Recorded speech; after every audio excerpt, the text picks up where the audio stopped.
YouTube, what's going on? Tanner here with NFL Broadcaster. I have teamed up with NFL Rums on Twitter. It's at NFL RUMS. They have 21,000 followers. They're over 21,000 by now. But I've teamed up with them on a top 10 list for positions when it comes to free agency. So we got your free agent top 10 quarterback list coming at you today. First off, we have quarterback Alex Smith.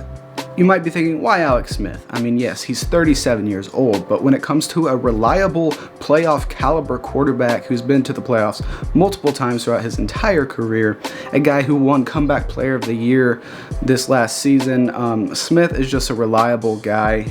You can't go wrong with Alex Smith. He led Washington to the playoffs.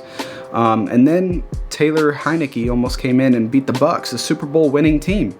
So Alex Smith helped lead them to that position. He's just a nice veteran presence on any team, whether it's to sit on the bench, which he's likely not going to want to do, but he will. He's a nice presence on the team. He can help develop young quarterbacks. Alex Smith is a heck of a guy, heck of a teammate, and just a good person. Alex Smith, the top free agent quarterback who should be targeted in free agency. At number 2, we have, you're going to not like this, but I can understand why, Mitchell Trubisky. Mitchell Trubisky, he's young enough, I think he's 25, 26 years old, he's young enough to have a lot of ceiling in the NFL. Now, I understand if you don't agree with that. He's very mobile, he's accurate with short passing. When it comes to midfield, downfield passing, not so much. But if you want to sign him and get a young quarterback who has the mobility and maybe get him in a new setting, he has all the potential in the world, but just the whole consistency problem, that's the main problem. That's the main problem with Mitchell Trubisky, is his consistency. He could win a couple games and then drop a couple games in a row, win a couple, drop a couple. Yes, he did have an elite defense with the Bears, but to me, I just don't like the Bears offense. I don't like what Matt Nagy's doing there. Just not a fan of the Chicago Bears when it comes to that. At number 3, Jameis Winston. Jameis Winston was with the Saints. He's now a free agent quarterback. He is only 25 years old, and he can pass for a lot of yards and a lot of touchdowns, but he will also throw a lot of interceptions. He has sat under, looks like Drew Brees. He sat under Drew Brees, I think, in 2019 and 2020. No, just 2020 season, I believe. So, and then he shared some games with, I think, Ryan Fitzpatrick when he was there. So he had a lot of veteran presence and leadership in Ryan Fitzpatrick when Fitzpatrick was with the Buccaneers. And then he had a veteran experience with the New Orleans Saints. Jameis Winston still has a young enough career. He has so much ceiling when it comes to passing, his arm talent and his arm strength. I think Jameis Winston has a high ceiling, and if you're a good coach, a good team, taking a risk at quarterback like Jameis Winston, you could get Jameis Winston for a very, very cheap deal, in my opinion. I mean, I think his 2020 contract with the Saints was like $1.1 million. That's it. If you could sign him to like a 2-year deal for $2.5 million, you could get a fringe QB1 in Jameis Winston. I think that would be a solid pickup. At number 4, we have, guess who? Ryan Fitzpatrick. Yes, there was rumors that he was going to retire. Yeah, he's 37 years old, but Ryan Fitzpatrick, surprisingly enough for his age, is very mobile. And he just has another veteran presence on the field, in the locker room. He has that winning mentality. He can go on his Fitz magic streak and throw for 4 or 5 touchdowns a game and like 0 picks. But then he can go on a 3 or 4 game stretch where it's just pretty bad quarterback play. But regardless, Ryan Fitzpatrick is going to keep you probably above 500 winning percentage on a season. He has a nice veteran presence in the locker room. Players love him, and his attitude and mentality on the field is just winning. He brings so much energy on a team, on an offense. Ryan Fitzpatrick is at number 4. He could be debatably number 2 or number 3. Mitchell Trubisky probably shouldn't be that high. That was NFL Rums' pick, but Mitchell Trubisky is young enough to have such a great career.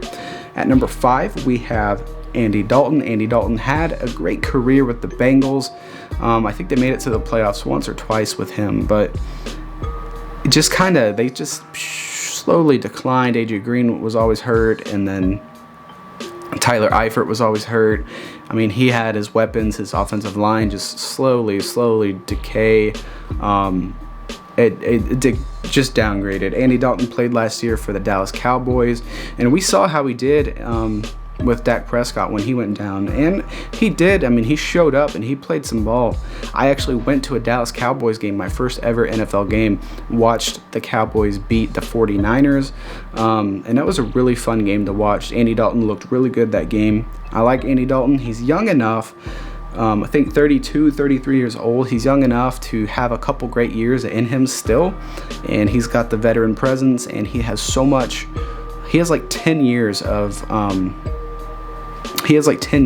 starting football, of NFL experience under his belt. He's just one of the guys you'd want to go to as a French QB1. At number 6, we have Jacoby Brissett. Brissett was with the Colts.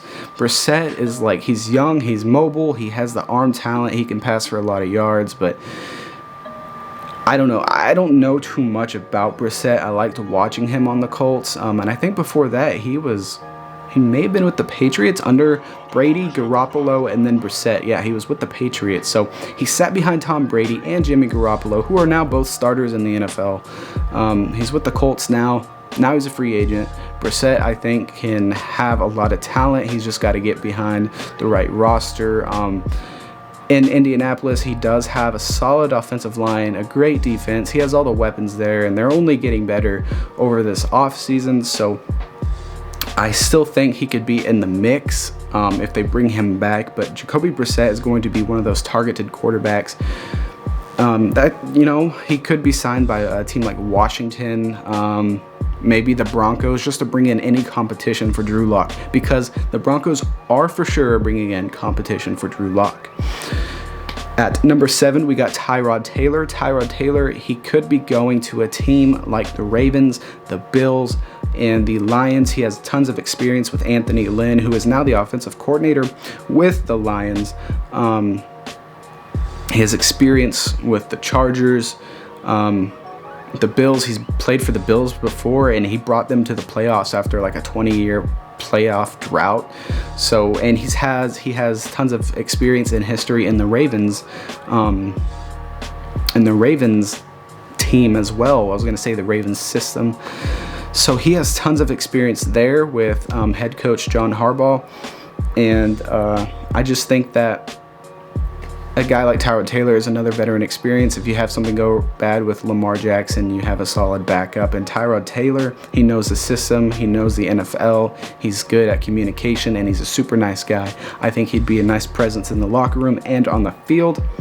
At number 8, we have Cam Newton. Cam Newton is rumored to be back with the Patriots, but that's not a for sure thing.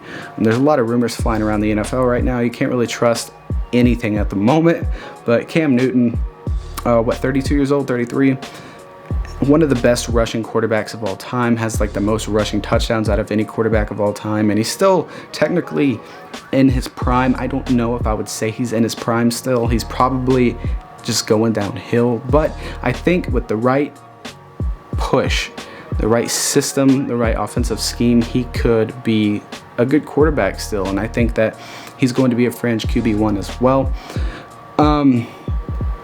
At number 9, we got CJ Beathard. He is rumored to be targeted by the Jets and the Chargers. The Jets, with Robert Saleh, was the defensive coordinator in San Francisco with CJ Beathard there at quarterback. So he's probably going to want someone who knows the 49ers system, and he has a good relationship with Beathard already. Same goes for number 10, Nick Mullins. He was also with San Francisco. He is supposed to be targeted by the Jets as well, just competing for a backup position behind Sam Darnold or whatever the quarterback situation goes.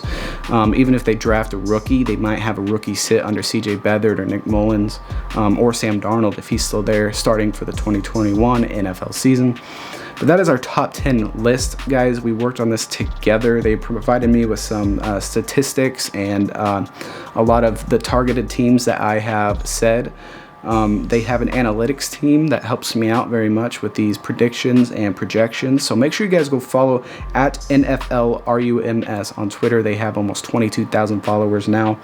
Honorable mentions for this list was Blake Bortles, Joe Flacco, Matt Barkley. You're going to think, Matt Barkley, I haven't heard that name in a while. He actually has experience and links back to the 49ers as well, and some of the coaching staff in there and some of the players.